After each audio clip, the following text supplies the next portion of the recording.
Good afternoon. Welcome to Africa Today. I am Wisdom Onisi. First, the headlines. Tension, food prices rise as hunger protest begins today. Guinea court finds former military leader guilty of crimes against humanity. Algeria withdraws ambassador to France over Western Sahara plan. And on sport, Falcons crash out of Paris 2024. Now the news in details. The planned nationwide protest over current hardships in the country consigned interest scales up. Advocacy for action to address triggers of the protest. In this report, Hillstv correspondent Jessica Magaji highlights some of the key issues involved in the government response. Security concerns top the range of fear over the planned nationwide protest starting 1st of August 2024. Many interests, including individuals, groups and the government, have expressed fears about the possibility of the peaceful protest being hijacked by those with ulterior motives.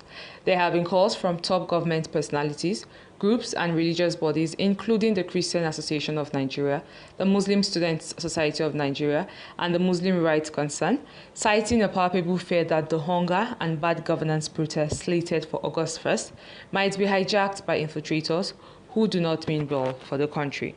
The government has also declared a readiness to address some of the grievances that triggered the planned protest. These include current severe hardship many Nigerians face, as evidenced by high inflation rates, hunger, and increased unemployment. Those planning to protest say these hardships and challenges are caused by bad governance, which they insist must end. Dr. Ini Edwok, a criminologist, speaking with Hillstv, noted that while the basis for the agitation was valid and legitimate, the fear over hijack and the process going wrong are equally real. Mr. President must have, with this level with this magnitude or with this level of fear of this protest that will definitely be hijacked. I guess I want to tell you, I have hope. I'm not speaking because I'm in his cabinet. I'm not in his cabinet. The current phase of Nigeria is not looking good for Nigerians, and while there seems to be swift response in some areas by the Nigerian government, concerned cycles advise stronger and more enduring approaches. Mr. President should go closely to the academia. He has to work closely with the academia. Yes, I belong there. I'm a researcher. I believe he has to work closely with them. He has to change, Mr. President has to change, attach research to every office of a minister. He should have a minister of research, a minister for research and gas, a minister of research and what? And sports, minister of research and information. The 2024 hardship protest is not the only time Nigeria has experienced major public protest. Jessica Magaji Joseph reporting for Hillstv. Away from that, prices of foodstuffs have again gone up in major markets across the country as Nigerians engage in panic buying in a bid to stock their homes before the planned nationwide protest, and bad governance protest which began today. This comes as last-ditched moves by the federal government to stop the protest failed to arrest the momentum generated by the organizers, who insisted the protest would go on as planned. The protest organizers want an improvement in the soaring cost of living and a reversal of some harsh government policies, particularly the removal of petrol subsidy. The subsidy removal, along with ongoing security issues in farming regions, has led to increased transportation costs and subsequent food inflation. In a late rally to stop the demonstration, the secretary to the government of the Federation, George Akume, on Wednesday addressed an emergency press conference where he again admonished Nigerians to shun the proposed protest. Away from that, we also have that some stakeholders have raised concern about gaps in financing education in Nigeria's Federal Capital Territory. most drawn from the civil society circle. The stakeholders are therefore advocating more frontal and purposeful financing strategies. Hillstv correspondent Esther Oyedipo reports that the stakeholders were gathered at a summit on education, financing for transformation and development. The summit, under the auspices of Civil Society Action Coalition on Education for All, identified poor budgetary allocation, lack of priority in expenditure, high-level corruption and capacity gaps in planning as some drawbacks in education financing.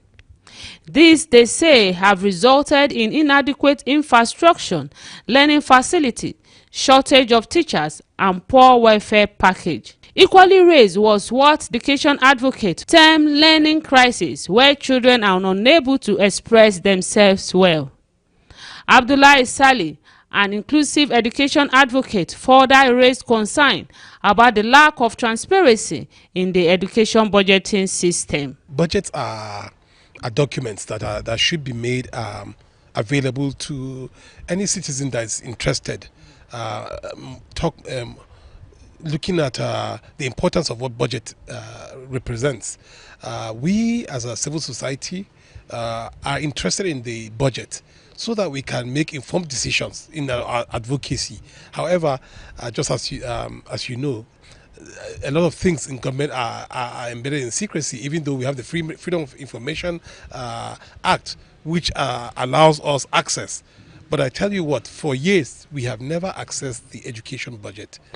And that has been tough for us to make informed decisions on addressing the issues bordering on education in the FCT. Dr. Kopep Dabogat of the West African Civil Society Forum expressed need to re-strategize and reform the approach to education financing. International targets suggest that governments all over the world should try to ensure 15% of their budgetary allocation are made to education. Yet for Nigeria, we're not up to 10%. So this is a long way from where we're supposed to go. We as civil society, we will continue to advocate and demand from government to fund education, to increase its funding to education. As I said, it is not yet up to 10%, yet what we want is 15%. So government needs to do more. The summit also got input from various stakeholders. And education is the only thing that will save our children, even the development of the nation. It's not in any other form other than education. So it should be number one priority. Infrastructure decay in schools need for more funding. Infrastructure decay in schools is a significant issue that affects the quality of education and the well-being of both students and staff. Many schools across the various regions face problems such as outdated facilities, poor maintenance, and inadequate resources. Under the UN Sustainable Development Goal, to which Nigeria is signatory, Nigeria is expected to ensure inclusive and equitable quality education and promote lifelong learning opportunities for all. The FCT, as well as other parts of Nigeria, are said to be far behind in the 2030 target to attain the various components of sustainable and inclusive education for all demographic groups. This tag, stakeholders at this forum, is caused partly by poor strategies to address further financing gaps in education. For Hillstv, Esther Oyedipo reports.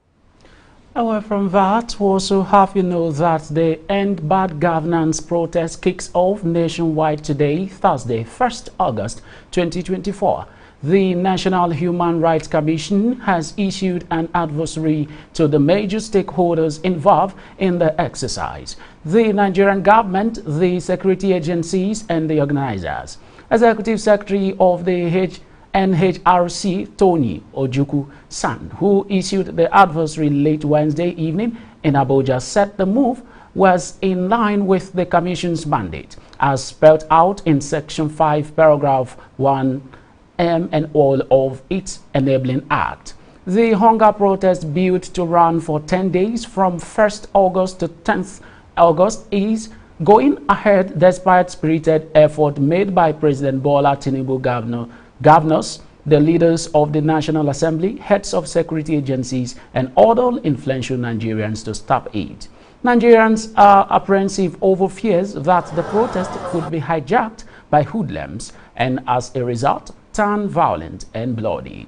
There are also fears that the protesters may clash with security agents and pro-government elements who have already started holding rallies against the protest. However, in its advisory, the NHRC recommended steps that should be taken by the government, security agencies, and the organizers to ensure that the protest is peaceful.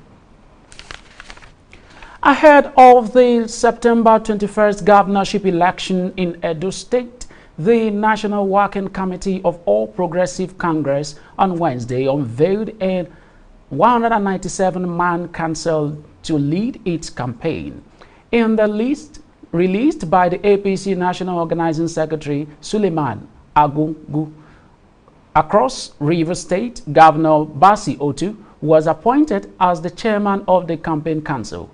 Otu will be assisted by Katsina State Governor Diko Rada and former Edo Governor Adams Oshomole, who were announced as co-chairman and deputy chairman respectively.